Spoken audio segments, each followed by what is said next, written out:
هقولك ازاي تطلعي الفسيخ بتاعك مظبوط، وهعرفك كمان البوري الاصلي من التبارة. اول حاجة كده تنقي السمكة يكون عينيها بتلمع وصبحة، مواصفات راسها تكون عريضة بالشكل ده كده، ما تكونش البوز الرفيع. البوز الرفيع ده هو التبارة، والتبارة بيبقى ناشف في التفسيخ.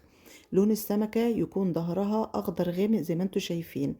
كمان القشور بتاعتها لما تحطي ايدك عليها كده مش بسهولة ان القشر بتاعها يقع في ايدك، لا بيبقى متماسك. الخياشيم بتاعتها بتبقى حمراء، ما تجيبيش اللي لونها بني غامق. طريقة غسيلها بحطها تحت الحنفية زي ما انتوا شايفين، ويكون وشها لتحت، وبمد صبعي كده تغسلي اي حاجة موجودة جواها. كمان جسم السمكة بيبقى عليها تلزيق كده، حاولي ان انت تغسليه بالراحة كده. بعد ما بغسله كله بتجيبي حاجة وتحطي فيها زي ما انتوا شايفين، والافضل تحطي مصفى علشان اي مية او دم زيادة بينزل من السمكة ينزل منها على طول، ما يفضلش تحت وشها. وبوقفه بالشكل ده كده. انا عملته تقريبا سبته تحت المروحة ساعتين اتنين، وكنت كل شوية ارمي المية من تحته.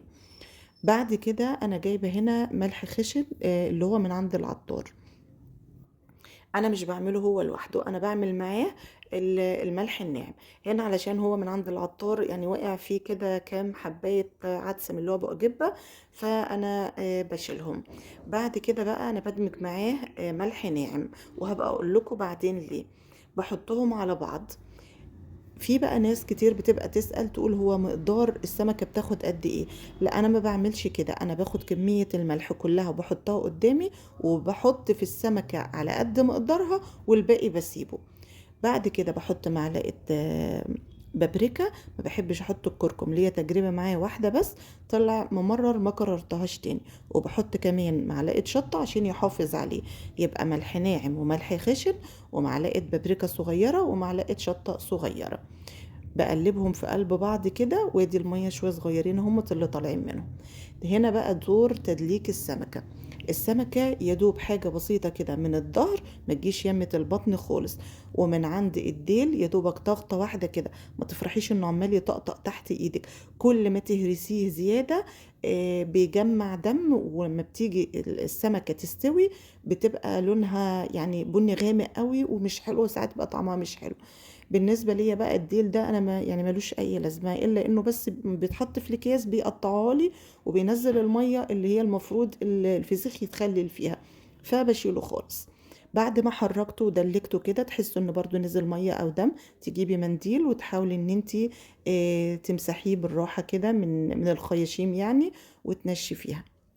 هتجيبي الملح بقى، وهتعمليه ازاي؟ هتحطي بقى في الخياشيم، عبي فيها على قد ما تقدري، يعني اضغطي جامد كده علشان يخش في كل حتة، لان من عند منطقة الراس دي هي الكبيرة، يعني اللحم الكتير كده من تحت الراس، فبتبقى عايزة ملح كتير.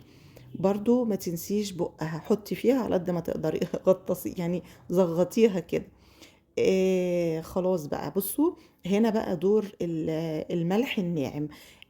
الملح الخشن ما بيمسكش بسهولة في جسم السمكة من بره، كل ما تحطي بيقع من عليها. فهنا بقى الملح الناعم اللي انا ضايفاه على الخشن بيمسك في ظهرها زي ما انتوا شايفين كده، فما يديش فرصة للسمكة انها بعد الشر انها تعفن يعني ولا اي حاجة. كلها اتملحت من فوقها لتحتها زي ما انتوا شايفين كده، ودلكتها. هجيب بقى كيس يعني شوفي كده وتأكدي ان هو مش مخروم، عشان زي ما بقولك ما ينزلش السوائل بتاعته. يفضل الفسيخة في قلبها كده السمكية يعني تتنيها طرية.